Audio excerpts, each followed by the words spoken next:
Hello everybody. So in the video before this one, it was about vertex form, and it was just an introduction to quadratics. And in vertex form, every letter has kind of a purpose. So vertex form, just super quick.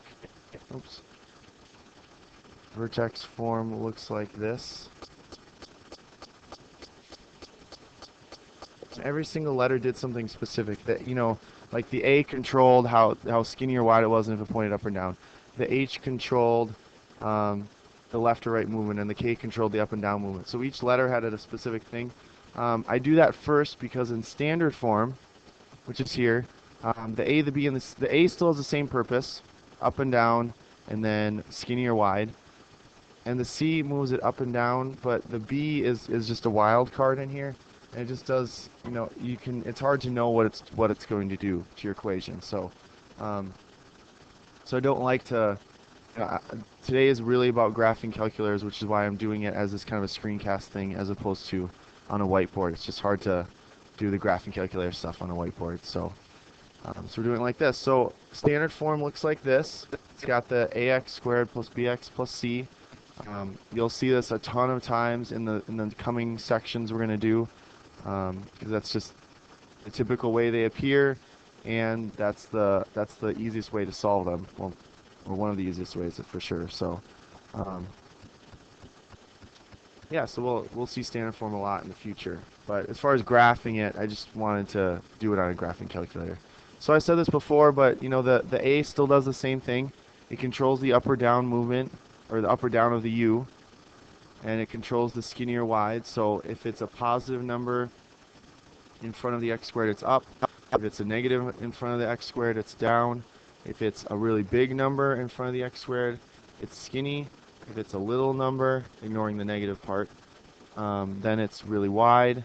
The B moves it around, but in a weird way, and the C moves it up or down. So we're going to look at a couple of these, and we're just going to write what we know about it, and then we can just graph it just from looking at that stuff. These are easier ones because there's no B. There's no B value here. It's just a 0x. So these are really easy to graph. When there is a B, you need to use a graphing calculator, which I'll show you on the next slide. So the number in front of the x squared is a negative. So that means it's going to open down. There's a 4 in front of it, so this is going to be a very skinny U.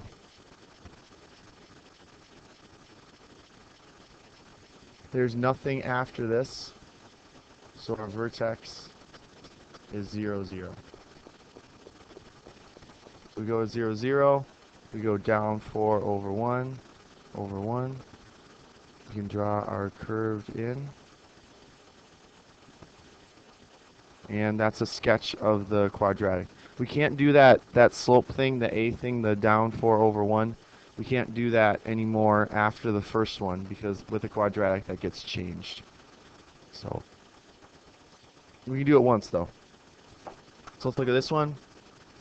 It's a positive number in front of the x squared, so it's going to open up. It's a 1/4, so it's going to be a wide U. And there's a +2, so our vertex is going to be moved up to from 0, 0 and change to 0, 2.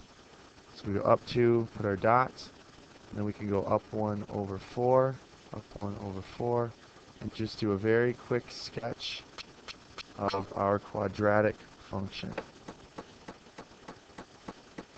Again, can't do the 1 over 4 thing anymore after this spot, but we can do it on the first ones. We can do it on the first set of points. And we're not going to graph more than that usually anyway. We're not going to graph more than 3 points anyway. So here's our next one. So this one's complicated because it has that B value in the middle. That's an issue. So what we want to do is we want to use our calculator. So we're going, for our first step is going to be to type it in. So we hit the y equals button. We type it in. Then we're going to hit second trace to calculate the maximum. Because we know we're going to do the maximum because there's a -2 in front. If it was a +2, we would do a minimum. So that's why it's really important to know about that A stuff. So we go to our graphic calculator. We're going to type in our equation, negative 2x squared minus 10x minus 5, and I put an extra 2 in.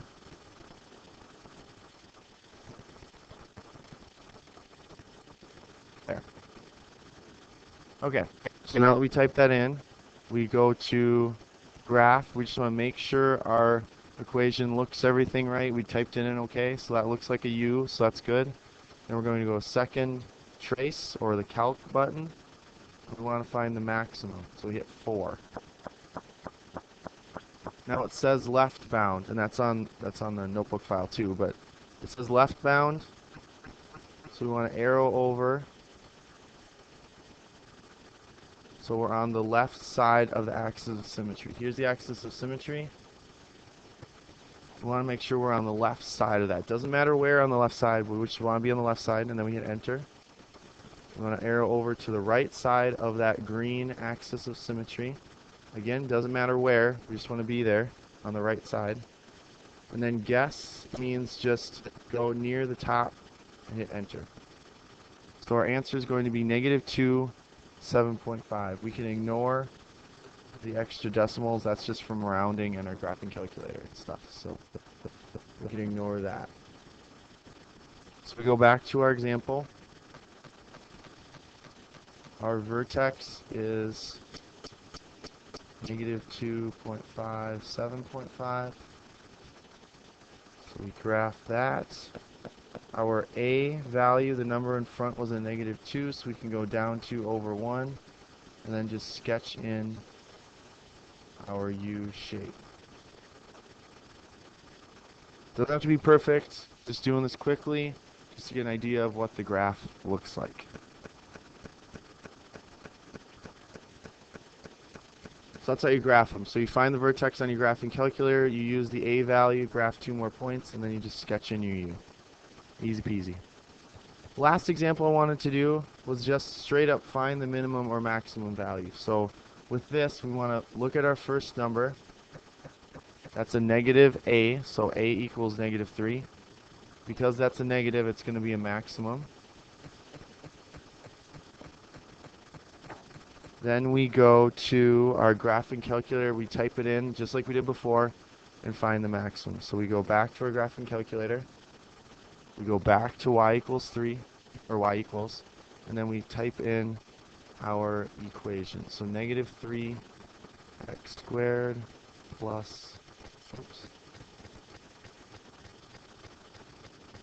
plus 12x minus 6. So I have it circled in red up here, but again, that's a negative 3. So we go to our graph, make sure it looks okay, it's pointed down, it's skinny, those are good things. So now we go to second trace, we want to calculate the maximum. Again, we think in our minds about this axis of symmetry down the middle. We want to be somewhere on the left side of that, doesn't matter where because it says left bound. Now we arrow over to the right side. You want to be on the right side of it somewhere, doesn't matter where, just make sure you're on the right side. Go near the top, and then hit enter. So because of rounding with our calculator, this is really 2, and then 6. So that's our answer for the question. Find the minimum or maximum. It's going to be a maximum, and it's at 2, 6. Finding the maximum is really important because a lot of parabola examples have to deal with projectile motion, deal with things getting hit into the air. And so if you want to find the maximum height, this is a very, very, very popular problem in physics. Just a huge thing of finding how tall something goes when you throw it or when you hit it or launch it. So there you go. So that's standard form. Before this one came vertex form, and after this one is actually, the next video in the series is about foiling. So we'll learn how to switch between these forms, between standard form and vertex form and intercept form and stuff like that. So we'll do some of that. So we'll see you in that video. Thanks.